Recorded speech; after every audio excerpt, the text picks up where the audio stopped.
oxygen and also the prey for the food web. Sunlight, oxygen, and food.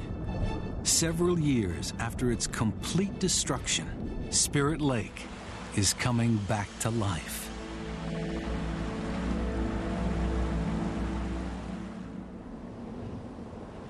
Four miles away, the volcano remains quiet. The lava dome has stopped growing. Many geologists think the show is over, at least in their lifetime. We had the feeling that we had probably seen our last eruption at Mount St. Helens.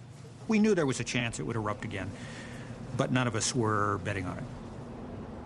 As the mountain sleeps, wildlife bounces back.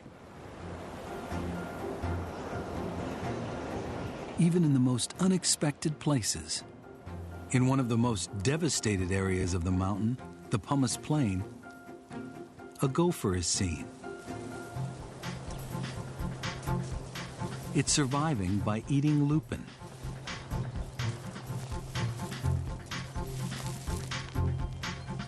Lupins provide the food. Gophers enrich the pumice by burrowing their way through the ash. They mix in fresh soil and help new plants to spread.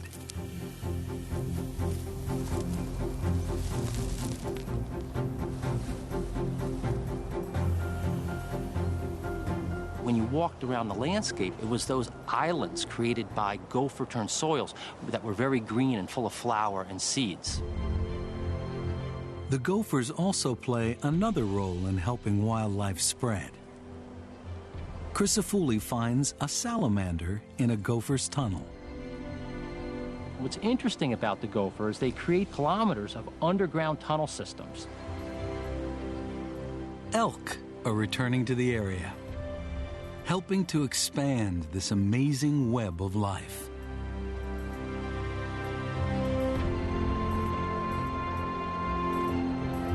When elk move across the landscape, they collapse the tunnels, creating entranceways that salamanders and other amphibians can get access to. Once they get beneath the ground, these are very cool and moist sites that enable them to survive in an otherwise inhospitable area. And the importance of that is allows them to use these underground burrows as stepping stones during hot, dry weather and eventually to colonize new patches of terrestrial habitat as well as ponds and lakes.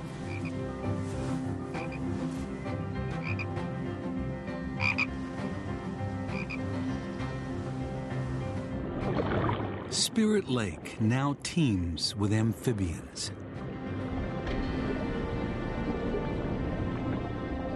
Fish, brought to the lake by fishermen, are thriving, a clear indication that the water quality is returning to normal. What's happened with the fish was actually remarkable. While we don't have a good handle on the total number of fish, we know from our snorkeling and surveys that the population is enormous.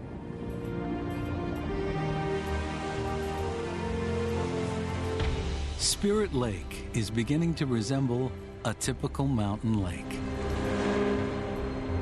Just over a decade after the eruption, life is flooding back to the slopes of Mount St. Helens. The rate of recovery is far faster than anybody had expected. Clearly, our understanding of the ability of these organisms to disperse was greatly underappreciated. We found that a lot of our conventional wisdom was just flat wrong.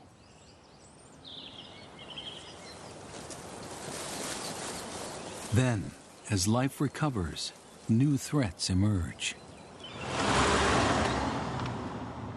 In September 2004, the seismographs at the Cascades Volcano Observatory pick up a new series of tremors deep below Mount St. Helens. The volcano has woken up. John Pallister takes a helicopter to investigate. You could see the absolute beginning of the eruption. It was unusual, really unusual, to just happen to be there in a helicopter, the crater rim on the upwind side, so the plume was going away from us. Pallister has no idea how big this eruption will be. We saw the boiling material come out of the ground. We saw that it was blasting up. It was dark ash coming out and light steam coming out at the same time. It made a plume that rose up over the rim of the caldera and drifted downwind. The speed and suddenness of the eruption catches everybody by surprise. The volcano went from quiet to unrest to eruption very, very rapidly.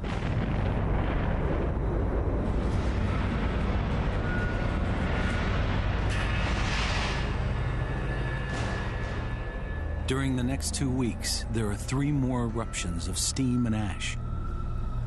No one knows what will happen next.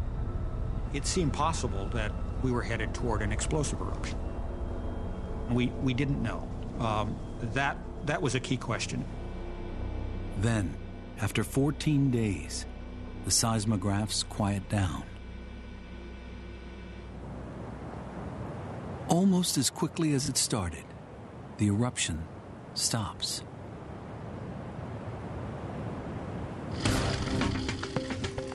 But then something strange happens.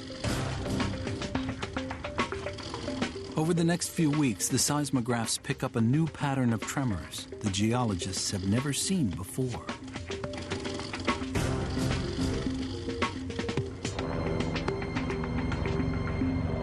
Could they be linked to a gigantic lump of lava growing out of the crater floor?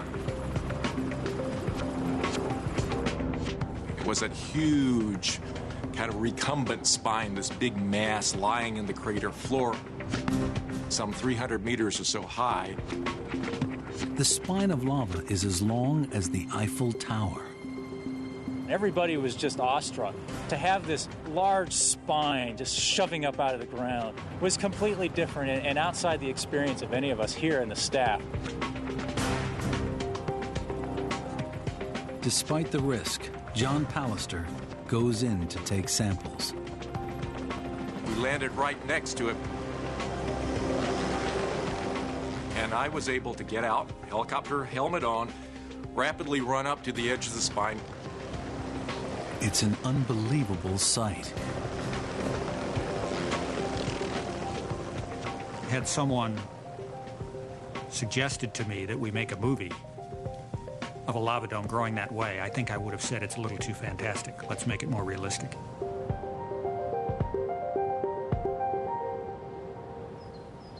At the observatory, where geologists have been puzzling over the strange seismic traces, they now realize what they are.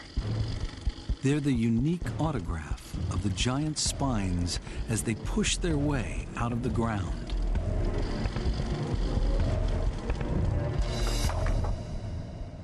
This is the seismic signature of solid blocks of rock grinding their way through the volcano, coming out onto the surface. As they do, they make these small seismic signals, one just like the other, very repetitive. We came to call them drum beats. The drum beats continue for several years. Spine after spine of solid lava emerges from the crater floor. It's unlike anything geologists have seen on Mount St. Helens.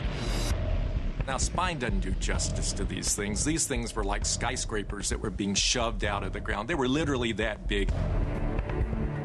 Sometimes the blocks grow at a rate of 16 feet a day. Then they collapse.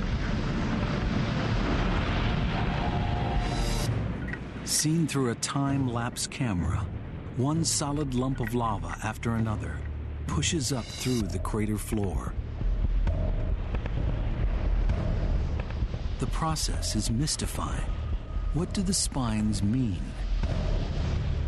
Why was the eruption in 2004 so different than the style of eruption in the 1980s? Why in the 1980s did you have this more fluid lava that created these sort of short, stubby lava flows that came out and built the lava dome? Whereas in 2004, you basically had solid rock being pushed up in the ground. There's one urgent question. Is the volcano building up to another major eruption? trying to make sense of what was going on.